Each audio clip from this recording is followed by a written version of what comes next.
नमस्कार साथियों, एक बार फिर मैं दीपंकर समझदार, चार्टर्ड अकाउंटेंट, आपका दोस्त और बिजनेस ग्रोथ एसोसिएट। क्या अच्छा करना है फाइनेंस बिजनेस में, बहुत अच्छे से हम बताते हैं, लेकिन क्या नहीं करना है, कहाँ गलती होती है, ये जानना बहुत जरूरी है, क्योंकि हम लोग सीखेंगे नहीं तो जीतेंगे नहीं। तो कैश बिन के बारे में बात करते हैं। ये बहुत इंपॉर्टेंट आज के डेट में एक केस है। बेसिक गलतियां कहां कहां पर हुई है, जिसके कारण ये कंपनी को बंद करने के कगार पर आ चुका है, और एनफोर्समेंट डायरेक्टरेट भी इस कंपनी की पूरी जांच कर रही है और इनके पास में कोई जवाब नहीं है। तो दोस्तों, जानते हैं कैश बीन फाइनेंस कंपनी के बारे में। बहुत फेमस नाम है, हर किसी ने लगभग सुना होगा। जो भी P2P कंपनी से या फिर इंस्टेंट लोन लेना चाहता होगा मोबाइल एप्लीकेशन के थ्रू, क्योंकि इनको देखकर लोगों को लगता है कि मुझे मोबाइल एप्लीकेशन के थ्रू लोन देना है, तो आपको बता दें कि कैश बीन एक इंस्टेंट पर्सनल लोन वाला मोबाइल एप्लीकेशन था, लेंडिंग प्लेटफॉर्म था, जो कि सैलरीड प्रोफेशनल्स लोगों के लिए स्पेशली था।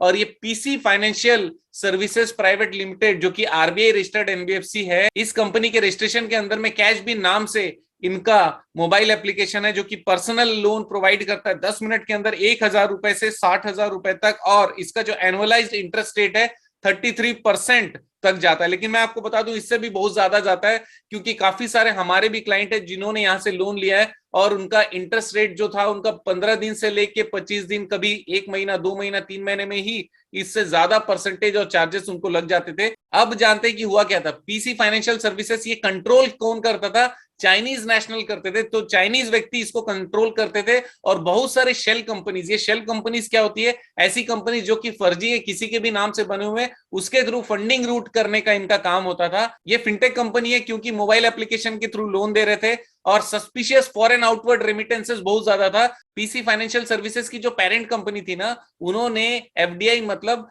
फॉरेन डायरेक्ट इन्वेस्टमेंट प्रोवाइड कराया 173 करोड़ का। और एक चीज बता दूं, इस कंपनी ने आउट ऑफ इंडिया भेजा 429 करोड़ रुपीस। आप सोच के देखिएगा, 429 करोड़ रुपीस भेजा, लेकिन किस नाम से भेजा मालूम है आपको? सॉफ्टवेयर सर्विसेज के अगेंस्ट में इन्होंने पेमेंट किया। इतना बड़ा पेमेंट इन्होंने सॉफ्टवेयर सर्विसेज के अगेंस्ट में किया। इस कंपनी ने शो किया कि हमारे डोमेस्टिक खर्चे बहुत ज्यादा है और फॉरेन खर्चे भी बहुत ज्यादा है, क्योंकि ये फॉरेन से काफी सारा हेल्प ले रहे थे सॉफ्टवेयर और दूसरी कंसल्टेंसीज के हिसाब से। मैक्सिमम पेमेंट घुमा फिरा कर इनके जो चाइनीज मालिक है उनके पास में पहुंचता था फॉरेन कंपनियों के जरिए, राइट। इंडिया में जो डायरेक्टर्स थे उन्होंने बेहिसाब पेमेंट किए, बिना किसी जानकारी लिए, या फिर प्रॉपर कोई भी उसका ड्यू डिलीजेंस नहीं किया, कोई उसकी जांच नहीं की, या फिर उनको रखा इसीलिए गया था ताकि आपको जांच नहीं करना है, चुपचाप पेमेंट करना है। और इंस्ट्रक्शन किसका होता था?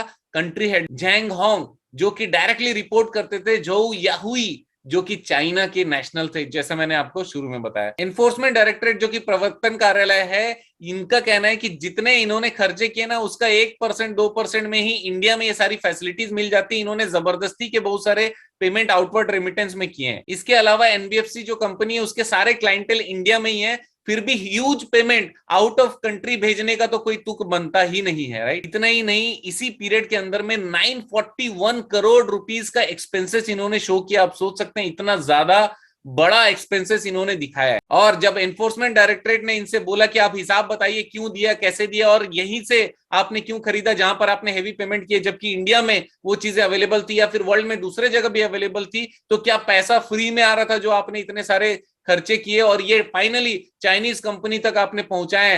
तो उनके पास में कोई जवाब नहीं था। यहां पर मैं आप लोगों को बताना चाहता हूं कुछ इंपॉर्टेंट फैक्ट। सबसे पहली बात ये कि आप क्या काम कर रहे हैं। ये देखिए, आप फिनटेक प्लेटफॉर्म थे, राइट। फिनटेक प्लेटफॉर्म का मतलब ये होता है कि आप सॉफ्टवेयर के जरिए लोन प्रोवाइड कर रहे हैं और एक तरफ से क्या आ रहा है? पैसा आ रहा है। अब ये पैसा जो आ रहा है वो लेजिटिमेट सोर्स से आना चाहिए था। इसका मतलब सही सोर्स इज वेरी इंपॉर्टेंट, और ये फंडिंग सोर्स को सही तरीके से दिखाना कोई बहुत बड़ी बात नहीं है। सही प्रोफेशनल कंसल्टेंसी से गवर्नमेंट को सारी इंफॉर्मेशन जाती है, इंडियन गवर्नमेंट को। अगर बाहर से कोई पैसा आता है फॉरेन डायरेक्ट इन्वेस्टमेंट, तो उसका भी इंफॉर्मेशन हमारे गवर्नमेंट को और ये चैनल को होता है, आरबीआई के पूरे चैनल में जाता है। तो आपको वो सारे डॉक्यूमेंट्स अपने पास में रखने चाहिए। जब भी कोई बुलाए तो तुरंत आप उससे रिलेटेड हमेशा पेपर प्रोवाइड कर पाओ, क्योंकि बुलाना पूछना गवर्नमेंट का काम है, लेकिन सही चीज हम करेंगे तो हमको डरने की कोई जरूरत नहीं है, राइट।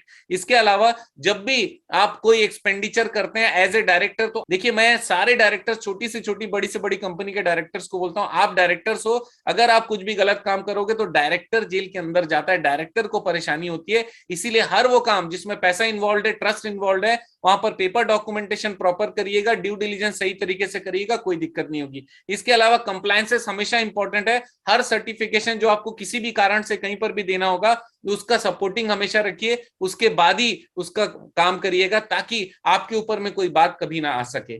तीसरी चीज ये, सेवा वाला जो काम है, किसी को लोन देना अच्छी बात है, वहां पर रीजनेबल इंटरेस्ट भी रखने की जरूरत है। और इतना ही नहीं, कैश बीन ने बहुत ज्यादा ज्यादती करी थी, अपने सारे ग्राहकों को वसूल करने के लिए बहुत ज्यादा परेशान इन्होंने किया था। इसके कारण ये सारी चीजें कहीं ना कहीं पे उजागर हुई है। मैं आपको बताता हूं, आप सही चलिए, कंप्लायंस सही करिए, आपके फंडिंग सोर्स सही रखिएगा, वर्किंग का प्रोसेस और एसओपी सही रखिएगा, डायरेक्टर्स अपनी रिस्पॉन्सिबिलिटी समझे, कोई गलत काम मत करिएगा, गवर्नमेंट से रिलेटेड सारे रिकॉर्ड्स आप सही रखिएगा, आपकी कंपनी को कोई दिक्कत नहीं आ सकती। कंप्लायंस कंसल्टेंसी हमेशा सही लीजिएगा, और याद रखिए आप जिम्मेदार हो, राइट? क्योंकि ये बहुत अच्छा काम है, बहुत पैसे वाला काम है, इसको ध्यान से करेंगे, मस्त काम होने वाला है। आप जानते हैं मेरा मिशन है हमेशा आप लोगों की मदद करना, तो वीडियो को शेयर जरूर करिएगा, बनी रहेगा मेरे साथ। आपका दिन जबरदस्त और शुभ हो।